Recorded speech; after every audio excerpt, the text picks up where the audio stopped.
English book story. I knew him from the days of my extreme youth, because he made my father's boots.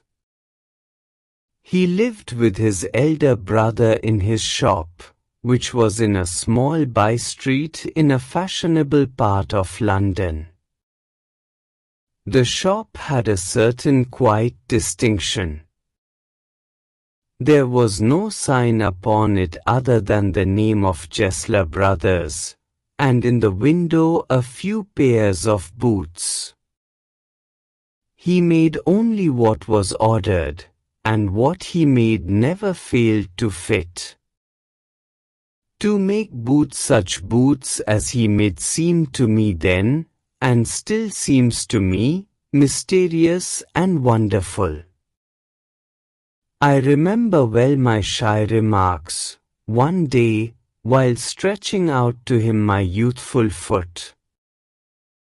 "Isn't it awfully hard to do, Mr. Gessler?"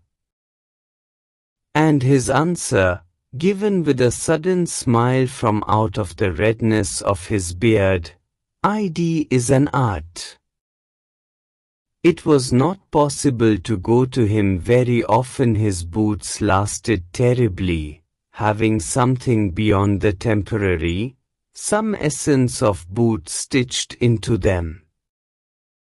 One went in, not as into most shops, but restfully, as one enters a church, and sitting on the single wooden chair, waited.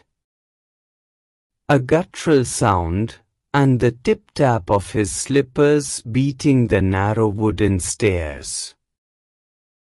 And he would stand before one without coat, a little bent, in leather apron, with sleeves turned back, blinking from some dream of boots. As if awakened.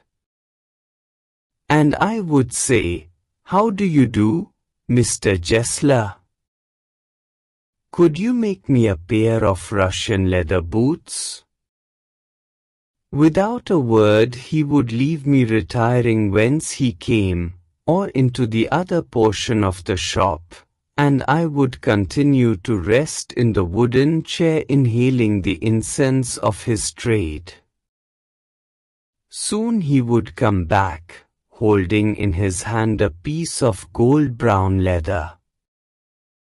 With eyes fixed on it he would remark, "What a beautiful piece." When I too had admired it, he would speak again. "When do you want them?" And I would answer, "Oh, as soon as you conveniently can." And he would say, "Tomorrow fortnight?" Or if he were his elder brother, "I will ask my brother." Then I would murmur, "Thank you.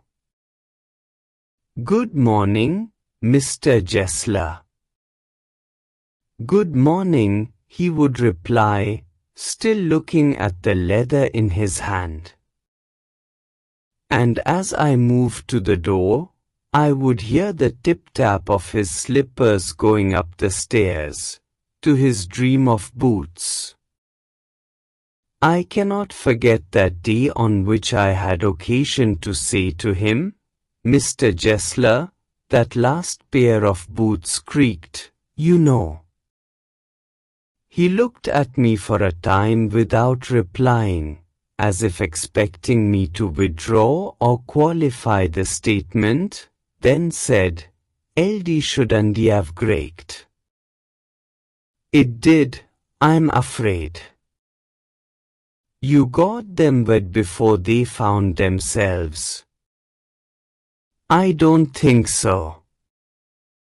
At that he lowered his eyes, as if hunting for memory of those boots, and I felt sorry I had mentioned this grave thing. "Send them back," he said. "I will look at them." "Some boots," he continued slowly, "are bad from birth. If I can do nodding with them, I take them off your bill. Once only, I went absent-mindedly into his shop in a pair of boots bought in an emergency at some large firm. He took my order without showing me any leather, and I could feel his eyes penetrating the inferior covering of my foot. At last he said, "Those are not my boots." The tone was not one of anger, nor of sorrow, not even of contempt, but there was in it something quite that froze the blood. He put his hand down and pressed a finger on the place where the left boot was not quite comfortable. "I'd urge you, dear," he said, "those big worms have no self-respect." And then, as if something had given way within him, he spoke long and bitterly. It was the only time I ever heard him discuss the conditions and hardships of his trade. "They get ID all," he said, "they get ID by advertisement, not by work. They take ID away from us, who loaf our boots. ID goes to this presently, I have no work. Every year ID gets less. You will see."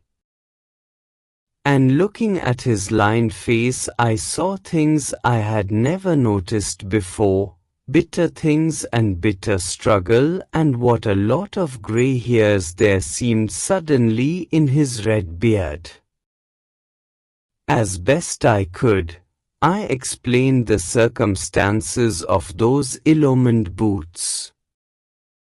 But his face and voice made so deep an impression that during the next few minutes I ordered many pairs. They lasted longer than ever. And I was not able to go to him for nearly 2 years. It was many months before my next visit to his shop. This time it appeared to be his elder brother, handling a piece of leather. "Well, Mr. Gessler," I said, "how are you?" He came close and peered at me. "I am pretty well," he said slowly, "but my elder brother is dead." And I saw that it was indeed himself, but how aged and wan. And never before had I heard him mention his brother. Much shocked, I murmured, "Oh, I am sorry." "Yes," he answered, "he was a good man, he made a good boot. But he is dead." And he touched the top of his head, where the hair had suddenly gone as thin as it had been on that of his poor brother, to indicate, I suppose, the cause of his death. "Do you want any boots?" And he held up the leather in his hand. "These are beautiful beasts." I ordered several pairs. It was very long before they came, but they were better than ever. One simply could not wear them out. And soon after that I went abroad. It was over a year before I was again in London. And the first shop I went to was my old friend's. I had left a man of 60. I came back to one of 75, pinched and worn, who genuinely, this time, did not at first know me. "Do you want any boots?" he said. I can make them quickly. ID is a slack dime. I answered, please, please. I want boots all around every kind.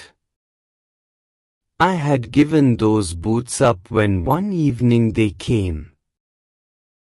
One by one I tried them on.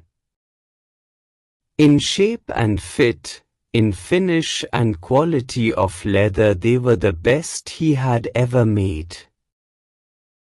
I flew downstairs, wrote a check and posted it at once with my own hand. A week later, passing the little street, I thought I would go in and tell him how splendidly the new boots fitted. But when I came to where his shop had been, his name was gone. I went in very much disturbed. In the shop, there was a young man with an English face. Mr. Gessler in? I said. No, sir, he said.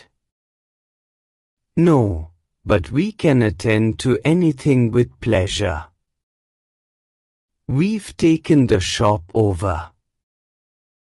Yes. Yes, I said, but Mr. Gessler? Oh, he answered, dead. Dead. But I only received these boots from him last Wednesday week. Ah, he said, poor old man starved himself. Slow starvation, the doctor called it. You see, he went to work in such a way. Would keep the shop on, wouldn't have a soul touch his boots except himself. When he got an order, it took him such a time. People won't wait.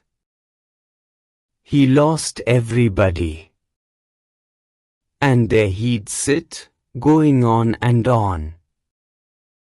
I will say that for him not a man in London made a better boot.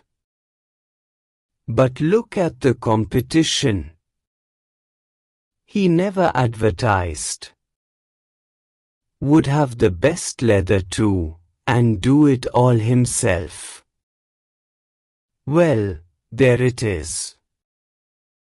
What could you expect with his ideas?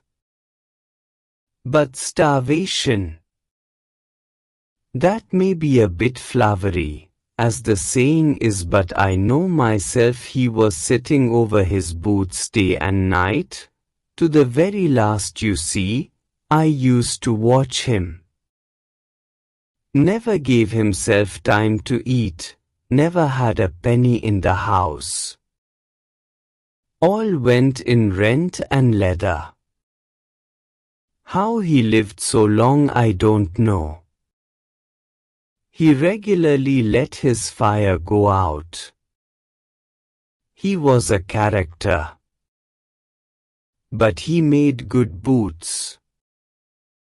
Yes, I said, he made good boots.